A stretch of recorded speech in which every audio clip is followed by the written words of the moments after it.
আসসালামু আলাইকুম ও রহমতুল্লাহি ওবরাকাতুহ। সুপ্রিয় দর্শক শ্রোতা, আজ আপনাদের মাঝে উপস্থিত হয়েছি একটি হৃদয় বিদারক ঘটনাকে কেন্দ্র করে। আজ কয়েকদিন যাবৎ সোশ্যাল মিডিয়ায় এই বিষয়টা ঘুরপাক খাচ্ছে। একটি দেশের এএসপি হতে হলে দেশের যে কত পরিমাণ টাকা তার পিছিয়ে সরকারিভাবে নিয়োগ করতে হয়, সেটা সরকারি এর হিসাব ভালো দিতে পারবেন।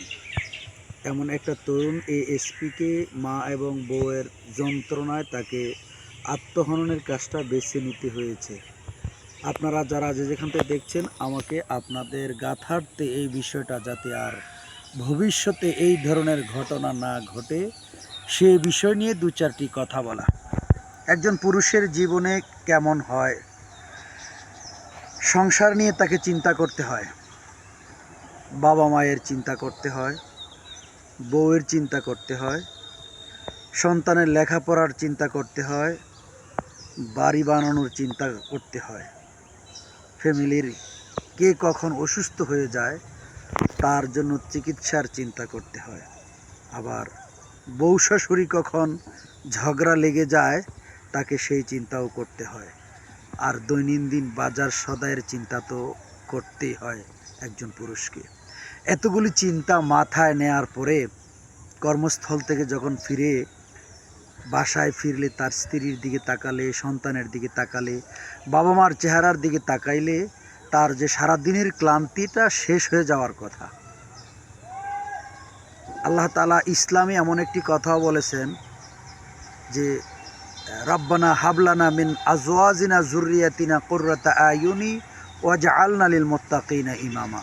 হে আল্লাহ, আমাকে এমন স্ত্রী ছেলে সন্তান দাও যাদেরকে দেখলে আমার চক্ষু শীতল হয়ে যায়।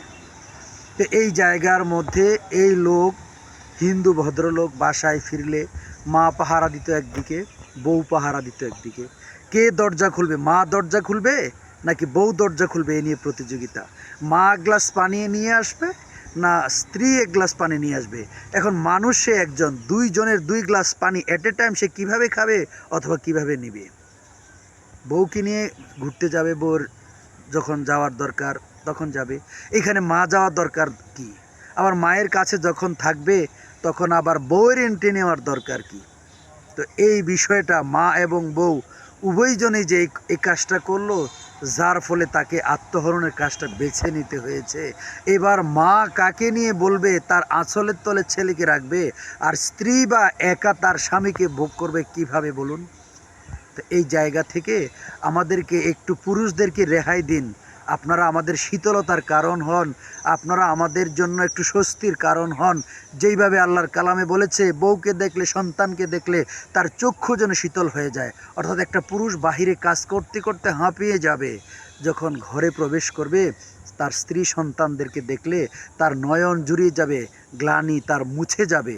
এই বিষয়টা হওয়ার কথা ছিল, কিন্তু দেখলাম আমরা উল্টোটা। মা 30 বছর যাবৎ তার সন্তানকে লালন পালন করে বিয়ে দিয়েছে। এবার মায়ের কিসের দরকার ছিল ছেলেকে একেবারে এইভাবে আঁকড়ে আঁচলের নিচে রাখার জন্য?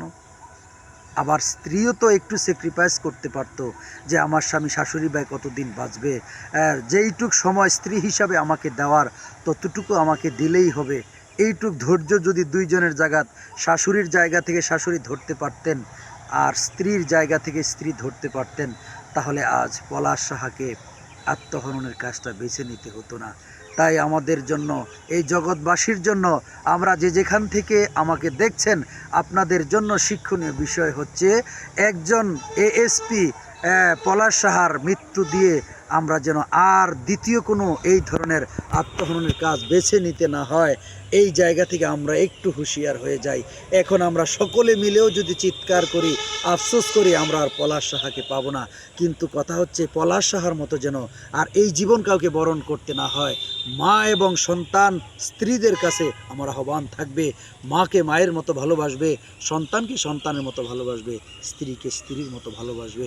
কারোর ভালোবাসা কেউ কাউকে দিতে পারবে না, নিতেও পারবে না। সকলকে ধন্যবাদ।